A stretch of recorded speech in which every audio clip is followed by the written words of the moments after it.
तो कोर्ट की ऑर्डर की धज्जियां उड़ाई जाती हैं, अपने व्यक्ति को फ़ायदा कैसे पहुंचेंगे। सोचते हैं तो कोर्ट में जो है जजमेंट आती है कि ये नॉट सूटेबल आदमी है, और नॉट सूटेबल होने के बाद भी इस पोस्ट के लिए यूनिवर्सिटी ऑफ जम्मू 3 दिन के बाद उसी व्यक्ति को कैंपस डेवलपमेंट ऑफिसर बनाती में बैकडोर एंट्री हो रही है, मनमानी की एंट्री हो रही है। अब ये कैसे क्लियर होगा? डॉक्यूमेंट्स के साथ क्लियर करेंगे, पर कहीं ना कहीं जब लोग ये कह रहे हैं कि हमारे पास जॉब नहीं है, जब लोग ये कह रहे हैं कि भैया आप लोग हमारे लिए कर क्या रहे हैं, गवर्नमेंट जॉब कहीं दूर दूर तक नजर नहीं आ रही है, वहीं पर आप ये देखिए कि कोई अपना मनचाहा बंदा लगाया जा रहा है। अब ये मैं क्यों कह रही हूँ, ये मैं खुद कह रही हूँ या कोई और कह रहा है, चलिए पहले ये क्लियर कर देते हैं कि ये मैं नहीं कह रही, ये डॉक्यूमेंट्स कह रहे हैं और ये NSUI भी कह रहा है। चलिए बातचीत करते हैं। सनी परिहारी समय मेरे साथ में मौजूद हैं, बातचीत कर लेते हैं और जानने की पूरी कोशिश। ये क्या हुआ, कैसे हुआ, कब हुआ और कब से शुरुआत हो रही है इसकी? देखिए मैम, 2014 में एक पोस्ट को क्रिएट किया गया जब यूनिवर्सिटी द्वारा। इसमें साफ तौर से वो पोस्ट है कैंपस डेवलपमेंट ऑफिसर, 6/6/2014 में। वो पोस्ट उस समय क्रिएट की गई जब उनका एक खास आदमी, फेवरेट आदमी जो है उसकी एलिजिबिलिटी बनी जी। पहले लिखा जाता है कि desirable minimum 5 years of dealing with offside campuses. Experience मांगा जाता है कि अगर है तो ठीक है, अदरवाइज आपकी 55% एलिजिबिलिटी जो है वही क्राइटेरिया है कि 55% मार्क्स जो है आपके ग्रेजुएशन में PG में होने चाहिए। जब उसमें और भी एस्पिरेंट जो एप्लीकेशन फॉर्म फिलअप करते हैं तो यूनिवर्सिटी ऑफ जम्मू की लातें जो है कांपना स्टार्ट हो जाती हैं कि और भी लोग आएंगे तो हम अपने व्यक्ति को फ़ायदा कैसे पहुंचेंगे। वो जो है ऑलरेडी यूनिवर्सिटी ऑफ जम्मू ने उसका जो है, आपको मैं बताऊं कि सिलेबस जो है 29/11/2013 से जो है एक एडवर्टाइज नंबर था जिसमें क्या था कि इस सिलेबस को पहले से ही रखा गया था और उसमें 1:6 कैंडिडेट्स लेने थे इन्होंने। वो सारा कुछ सेट था, रिटर्न पेपर सेट था, लेकिन होता क्या है कि वो अचानक से जो है यूनिवर्सिटी ऑफ जम्मू की नींद खुलती है कि दूसरे लोग साथी भी हैं इसमें, ऐसा ना हो कि हमारा व्यक्ति जो है बाहर हो। और अप्रॉक्सीमेट कितने लोगों ने पेपर दिए थे, कुछ इसका आइडिया आपको? देखिए, कोई भी फॉर्म यूनिवर्सिटी ऑफ जम्मू में लगता है तो मुझे लगता है AR की पोस्ट की तरह ही इन्होंने ये क्रिएट की थी जी। तो हमें एग्जैक्ट फॉर्म पता नहीं है, ये पता है कि एप्लीकांट बहुत ज़्यादा थे। ठीक है, कोई 10 या 12 एप्लीकांट थे जिसमें जो है 1:6 के हिसाब से इन्होंने लेने थे। एक पोस्ट पे 6 लोगों को इन्होंने लेना था, जिसका इंटरव्यू के बेसिस पे इन्होंने एक बंदे को 6 में से कैंपस डेवलपमेंट ऑफिसर बनाना था।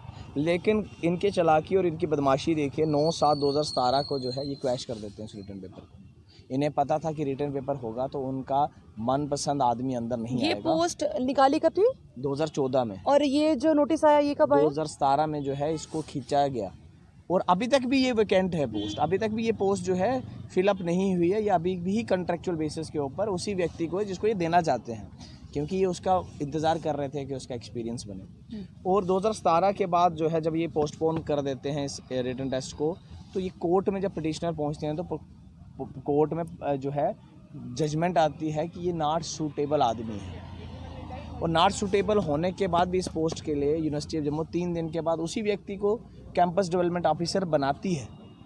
वो सबसे पहले तो कोर्ट की ऑर्डर की धज्जियां उड़ाई जाती हैं और कंटेम्प्ट यूनिवर्सिटी ऑफ जम्मू पे बनना चाहिए, लेकिन वो यूनिवर्सिटी ऑफ जम्मू तब भी बाज नहीं आती। और अभी हाल ही में 2021 में ये दोबारा से जो है शेड्यूल करते हैं कि उसका जो है हमने इंटरव्यू कंडक्ट करवाना है उस कैंपस डेवलपमेंट ऑफिसर पोस्ट के लिए। उसमें और भी एस्पिरेंट्स हैं, लेकिन टेक्निकली देखा जाए तो वाइस चांसलर साहब का टेनर तो एक्सपायर हो चुका है जी। जब एक वाइस चांसलर का टेनर एक्सपायर हुआ है तो वो किसी गेस्टेड पोस्ट की रिक्रूटमेंट किस कैपेसिटी के साथ कर रहा है, वो कमेटी किस कैपेसिटी में बनाने जा रहा है। अगर वो चाहता है किसी व्यक्ति को लाना, तो ये साफ तौर से पता है कि अगर वो किसी व्यक्ति को लाना चाहता है तो इसीलिए मंशा साफ है कि एक्सपायरी होने के बाद उसके टेनर की वो कोई और काम नहीं कर रहा, वो सिलेक्शन प्रोसेस एक पोस्ट के लिए, सिर्फ एक पोस्ट के लिए वो ये काम कर रहे हैं। तो हमें मालूम है कि यहाँ पे पहले क्वेश्चनियर जो है गोनी साहब के पास है, कमेटी सिलेक्शन कमेटी उनके फेवर में है, वाइस चांसलर उनको लगाना चाहता है। हमारी इसीलिए आज अपील है कि गवर्नर साहब जो है नींद से जागें और यहाँ पे देखें कि किस प्रकार लोगों को फ़ायदा देने का काम यूनिवर्सिटी ऑफ जम्मू अपने खास लोगों को फ़ायदा देने का काम करती है। हम किसी व्यक्ति विशेष के खिलाफ नहीं हैं, हम खिलाफ हैं तो अन्याय के और अत्याचार के, हम खिलाफ हैं तो अधिकारों के हनन होने के, हम खिलाफ हैं उन अधिकारियों के जो किसी गरीब का रोज़गार छीनने का काम कर रहे हैं। जी। आप फिर वो ट्रांसपेरेंट कमेटी में बैठाएं। आप नया वाइस चांसलर आता है वो बैठाए ट्रांसपेरेंट कमेटी, वो अपने अकॉर्डिंग बनाए, हमें कोई आपत्ति नहीं है। ये कोर्ट का ऑर्डर कब आया था और कोर्ट के ऑर्डर को कब नहीं माना जा रहा है? कोर्ट के देखिए, मैं आपको बताना चाहता हूँ, ये हमारे पास साफ तौर से जजमेंट है 2019 की जब फाइनल कमेटी आनी थी उसके बाद की जजमेंट है। इसमें साफ तौर से लिखा हुआ है कि it is found that none of the candidates who have participated in the selection process are found suitable by the selection committee. कोई भी नहीं था उसमें, लेकिन तब भी यूनिवर्सिटी ऑफ जम्मू ने जो है ये तो जिन पे आप आरोप लगा रहे हैं वो भी सुटेबल नहीं थे? वो भी सुटेबल नहीं थे, वो सारे थे ना। पिटीशन ही इस पोस्ट के एस्पिरेंट्स जो थे जिनके राइट्स को फ्रिंज किया गया था वो सब कॉन्ट्रेक्चुअल बेसिस पे फिर किसने लगाया? ये यूनिवर्सिटी ऑफ जम्मू ने लगाया, नॉट सुटेबल आदमी को 3 दिन के बाद वापस। और ये कोर्ट का ऑर्डर है, रेट पिटीशन नंबर है 3960 2019 की है। और इसमें साफ तौर से लिखा गया था कि कोई भी बंदा सूटेबल नहीं है, लेकिन सूटेबल ना होने के बाद भी इरफान गोनी के साथ हमदर्दी जताने का कारण क्या है यूनिवर्सिटी ऑफ जम्मू का? 3 दिन के बाद उसको campus development officer gazetted post पे कॉन्ट्रैक्ट बेसिस पे रखने का कारण क्या है?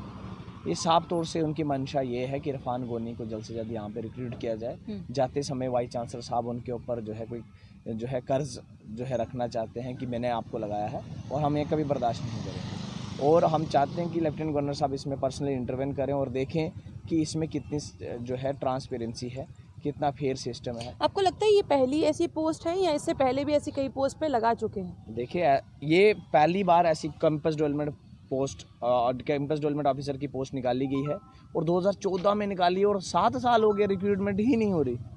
आप देखेंगे 7 साल में रिक्रूटमेंट ना होने का कारण साफ तौर से एक ही है कि वो अपने लोगों को फ़ायदा देना चाहते हैं। जी, तो अभी ये बात क्लियर नहीं हुई है कि ये सिर्फ पहली बार है या इससे पहले भी हो चुका है, पर हाँ ये बात ज़रूर क्लियर हो गई है कि अगर 2014 में एक कोई पोस्ट निकली है तो 2021 चल रहा है, वो 2021 अभी तक एक पोस्ट फिलअप नहीं हुई है। तो सोचिए अगर यहाँ पर और भी कोई पोस्ट होती तो वो कितने ही साल लग जाते एक पोस्ट को फिल करने के लिए।